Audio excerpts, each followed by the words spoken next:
Bad girl ഇതിനോടകം തന്നെ എല്ലാവരും കേട്ട് കണ്ട മൂവിയായിരിക്കും ബാഡ് ഗേൾ എന്ന് പറയുന്ന ജിയോ ഹോട്ട്സ്റ്റാറിൽ ഇപ്പോൾ സ്ട്രീമിംഗ് അവൈലബിൾ ആയിട്ടുള്ള വെട്രിമാറിൻ്റെ അസിസ്റ്റന്റ് ഡയറക്ടറായിട്ടുള്ള ഉഷ ഭരത് ഡയറക്റ്റ് ചെയ്ത ഈ ഒരു മൂവി ഇത് കോ പ്രൊഡ്യൂസ് ചെയ്തിരിക്കുന്നത് വെട്രിമാരനും അനുരാഗ് കശ്യപും കൂടിയാണ്. സോ ഒരു മൂവി പറയുന്നത് ഒരു ബാഡ് ഗേൾ എന്നാണ് ഈ ഒരു മൂവിയുടെ പേര്. സോ ഒരു മൂവി കുറച്ചൊരു സർക്കാസ്റ്റിക് വേയിലാണ് ആ ഒരു ടൈറ്റിൽ ചെയ്തിരിക്കുന്നത്. വർഷ ഭരത് തന്നെ ഒരു ഇൻ്റർവ്യൂവിൽ പറയുകയുണ്ടായി അതിനെക്കുറിച്ച്.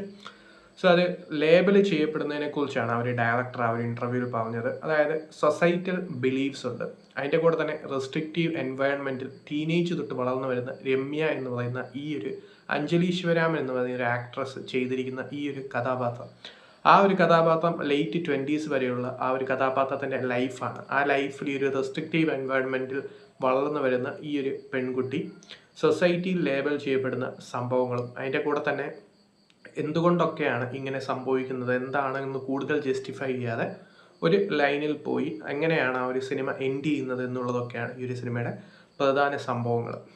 സോ ഈ ഒരു പെൺകുട്ടി കൂടുതലും ആ ഒരു ഫ്രീഡം ആഗ്രഹിക്കുന്ന, ഫിനാൻഷ്യൽ ഇൻഡിപെൻഡൻസ് മാത്രമല്ല ആ ഒരു സൊസൈറ്റിയിൽ നിന്നുള്ള ആ ഒരു ഇൻഡിപെൻഡൻസും കാര്യങ്ങളൊക്കെ ആഗ്രഹിക്കുന്ന ആ ഒരു ഫ്രീഡം ഓഫ് സെൽഫ് ഡിസയർസിനെ കുറിച്ചൊക്കെ പറയുന്ന ഒരു കമ്മിങ് ഓഫ് ഏജ് ഡ്രാമ മൂവിയാണ് ഈ ഒരു സിനിമ.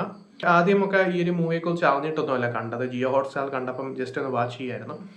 സോ കണ്ടുകൊണ്ടിരിക്കുമ്പോൾ തന്നെ മനസ്സിലായി ഇതൊരു ഫീമെയിൽ ഡയറക്ടറാണ് ചെയ്തതായിരിക്കും. കാരണം എന്താണെന്ന് വെച്ചാൽ ഈ ഒരു ടീനേജ് തൊട്ടുള്ള ലേറ്റ് 20s വരെയുള്ള ഇതുപോലത്തെ ആ ഒരു ക്യാരക്ടർ, അതായത് ഈ ഒരു ക്യാരക്ടർ ഡ്രാഫ്റ്റ് ചെയ്ത് ആ ഒരു ഫൈനൽ സ്റ്റേജിലോട്ട് എത്തിക്കണമെങ്കിൽ ആ ഒരു പെൺകുട്ടിയുടെ ഇൻറ്റേർണൽ മൈൻഡ്സ് ഒക്കെ അറിയണമെങ്കിൽ ആ ഒരു കൂടുതലും ഫീമെയിൽ ഡയറക്ടറിന് മാത്രമേ അത് അത്രയും നന്നായി സ്ക്രീനിൽ എത്തിക്കാൻ സാധിക്കൂ.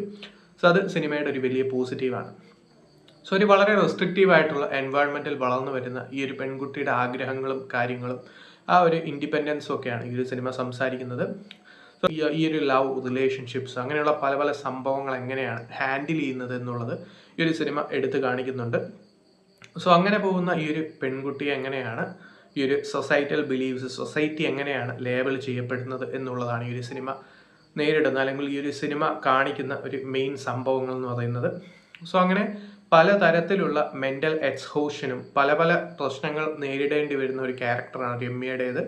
സോ അങ്ങനെ ആ ഒരു ക്യാരക്ടർ എങ്ങനെയാണ് സ്ക്രീനിൽ എത്തിച്ചിരിക്കുന്നത് എന്നുള്ളത് ഈ ഒരു സിനിമയുടെ വലിയൊരു പോസിറ്റീവാണ്. ലൈഫിൽ വരുന്ന ലവ് ആണെങ്കിലും റിലേഷൻഷിപ്സ് ആണെങ്കിലും സൊസൈറ്റൽ ബിലീഫ്സ് ആണെങ്കിലും ആ ഒരു ഫ്രീഡത്തിനോടുള്ള ആ ഒരു ആഗ്രഹമാണെങ്കിലും പിന്നെ അങ്ങോട്ട് ആ ഒരു ക്യാരക്ടർ നേടുന്ന മെൻ്റൽ സ്ട്രഗിൾസ് ആണെങ്കിലും സോ അങ്ങനെയുള്ള പല പല സംഭവങ്ങൾ ഒരേ സമയത്ത് ഒരു സിംഗിൾ തോട്ട് പോലും വരാതെ ഒരു മണിക്കൂറൊക്കെ ചുമ്മാ ഇരിക്കാൻ പറ്റും. പക്ഷേ പെൺകുട്ടികളുടെ മനസ്സിൽ എപ്പോഴും ഒരു 1000 തോട്ട്സ് കാണും എന്നുള്ളത് തമാശയ്ക്ക് നമ്മൾ പറയാറുണ്ട്. പക്ഷേ ഇങ്ങനെ ഈ ഒരു സിനിമയിൽ ആ ഒരു ഇൻറ്റേർണൽ മൈൻഡ്സിൽ കൂടി പോകുന്ന സ്ട്രഗിൾസ് എന്താണ്, ഫിനാൻഷ്യൽ ഫ്രീഡം മാത്രമല്ല എല്ലാ തരത്തിലുമുള്ള ഒരു ഫ്രീഡം ആഗ്രഹിക്കുന്ന ഒരു പെൺകുട്ടിയുടെ മൈൻഡിൽ കൂടി എന്തൊക്കെയാണ് പോകുന്നതെന്ന് വ്യക്തമായി കാണിക്കുന്നുണ്ട് എന്നുള്ളത് ഈ സിനിമയുടെ ഹൈലൈറ്റ് ആണ്.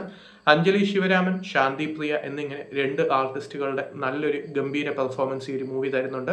ഇതിൽ പല പല ഷോർട്സ് ഉണ്ടെങ്കിൽ പോലും ഈ ഒരു രമ്യയെ മാത്രം ഈ ഒരു അഞ്ജലി ശിവരാമനിലൂടെ കാണാൻ സാധിക്കൂ. കാരണം അഞ്ജലി ശിവരാമനെ കാണാനേ സാധിക്കുന്നില്ല എന്നുള്ളത് ഈ ഒരു സിനിമയുടെ വലിയൊരു പോസിറ്റീവാണ്.